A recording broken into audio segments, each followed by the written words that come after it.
Assalomu alaykum. Men Xudoyberdiyeva Nozima Narimon qizi.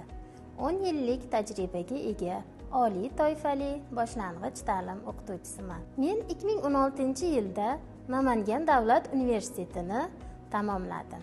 Shuningdek, magistratura yo'nalishini ham tamomlaganman. Men o'z faoliyatim davomida davlat maktablarida, oliy ta'lim muassasalarida, shuningdek, ko'plab xususiy maktablarda ham faoliyat yuritdim. Hozirgi kunda Saodat maktabida faoliyatimni davom ettirmoqdaman. 10 yillik tajribam asosida shuni ayta olamanki, o'quvchi qanchalik yutuqlarga erishadigan bo'lsa, buning asosiy poydevori uning boshlang'ich ta'lim ustozidir. Mening o'quvchilarimning ko'plari ERN matematika va ingliz tili olimpiadasida bir necha bora final bosqichlariga yuqori ballar bilan o'tishgan. Shuningdek, AIMO, ASMO kabi xalqaro olimpiadalarda ham oltin, kumush, bronza medallari bilan final uchun yo'llanmani qo'lga kiritishgan. Men darslarim mobaynida o'quvchilarimni diqqatlarini jamlash,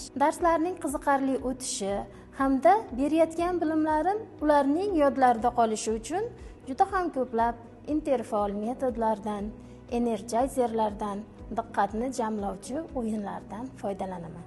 Boshlang'ich sinf o'quvchilari ma'lumotlarni yaxshi saqlab qolishlarining yo'llari juda ham ko'p.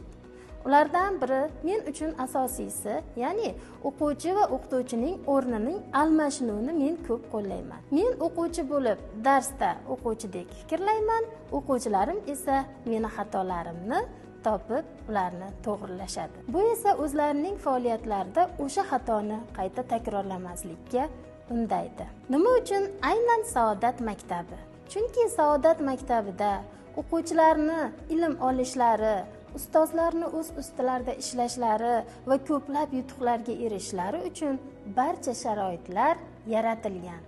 Uzoqdan qatnovchi o'quvchilarimiz uchun bepul yotoqxona tizimi ham mavjud. Farzandingizni Saodat maktabida o'qitmoqchi bo'lsangiz, quyidagi raqamlarga murojaat qiling.